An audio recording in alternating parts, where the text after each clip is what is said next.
Hi guys, it's Sharon. I'm here with Stookey, who is a huge YouTube sensation. He's been on Oprah and he has tons and tons of views on his video. So Graham, thank you for joining us. Hey, no problem. Okay, awesome. So let's talk about how you got discovered because it's a really, really cool story. So can you explain that a little bit? Yeah, I've been playing guitar in my basement for as long as I can remember, just by myself and just for family and friends. And my buddy, one night, it's like a typical Sunday night, we're sitting in my basement, and he's fooling around with a camera that my mom got me for my birthday. And I'm playing a song I wrote, and he's like, dude, can I just film that and put it on YouTube? Do you care?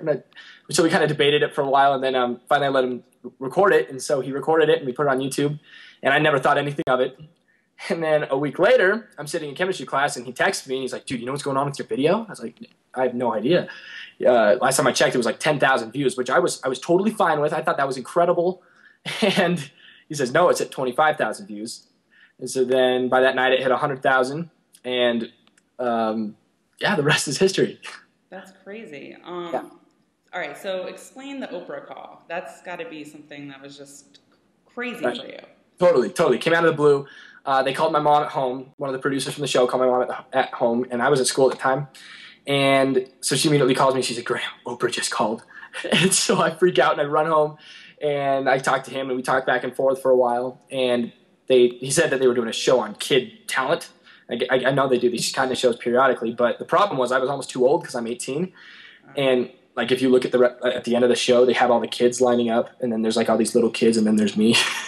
And so I guess him and the other producers were trying to figure out if I was too old for the show. Ultimately, they invited me onto the show, and while I was there, they surprised me with Lenny Kravitz, who is one of my all-time favorites. Ever since I was a kid, I started off playing electric guitar, and so when I was in that stage of my guitar playing, he was like one of my all-time idols. And so I nearly passed out when he walks out on stage in all his rock star glory, you know, with the boots and the V-neck and the glasses, and he's just the epitome of rock star. And yeah, I got a jam with him for like 3 minutes, the best 3 minutes of my life. And yeah, it was the craziest experience. That's crazy. I mean, it was funny because your reaction is priceless. Like, you had no idea, did you? No, I had no idea. I always thought those onstage surprises were a load of crap, but they're not. No, she got me. Oprah got me good. That's awesome. Now, the video is called Justin Bieber Can Get Famous, Why Can't I? Is that a dig at him? Are you a fan of him? Honestly, the only thing I knew about, just because our demographics are so different, Right. you know, all I knew is that he was someone that got discovered on YouTube. I never listened to his music or anything. But since then, I have seen his movie. Me and my parents went and saw it just because I kind of owe him, you know. Definitely. And, I can probably say I'm a believer now. I'm a belieber. That's great. It's great. But how that happened, my buddy at the end of the video, if you watch the video, he's like, dude, if Justin Bieber can get famous, you can get famous. And so we used that as the tagline of the video, and it actually turned out pretty well. Yeah. I mean, the video is more like you playing guitar, and you're great at playing guitar, but I didn't really realize that you're a singer, too. Right. How long have you been singing? You know, I was kind of shotgunned into singing. I was always a guitar player first. That's when I had I started off on electric guitar, and that's when I got my Lenny Kravitz phase.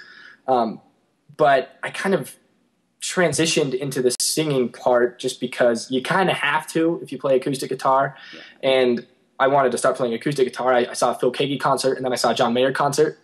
And both of those guys made me really interested in the acoustic. And then, you know, singing kind of comes with that territory. And girls don't really like shred death metal. So I kind of taught myself to sing in my basement. And so, yeah, I've always said I'm more of a guitar player than a singer, but I'm gradually working my way in that direction. Well, yeah, you're not a bad singer, so. Nice. So what is your music about? Like, how would you describe your style? Well, there's definitely the technicality part of it. I think that's a big, the whole Jonah video at the beginning is all the finger stuff, and so that catches people's eye.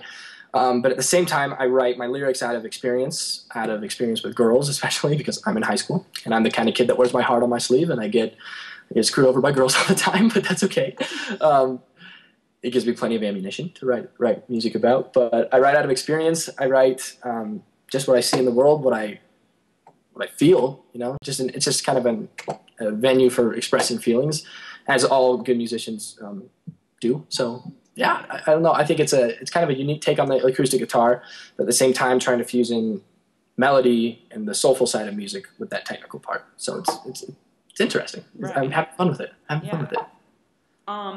If you could do a duet with anyone, who would it be?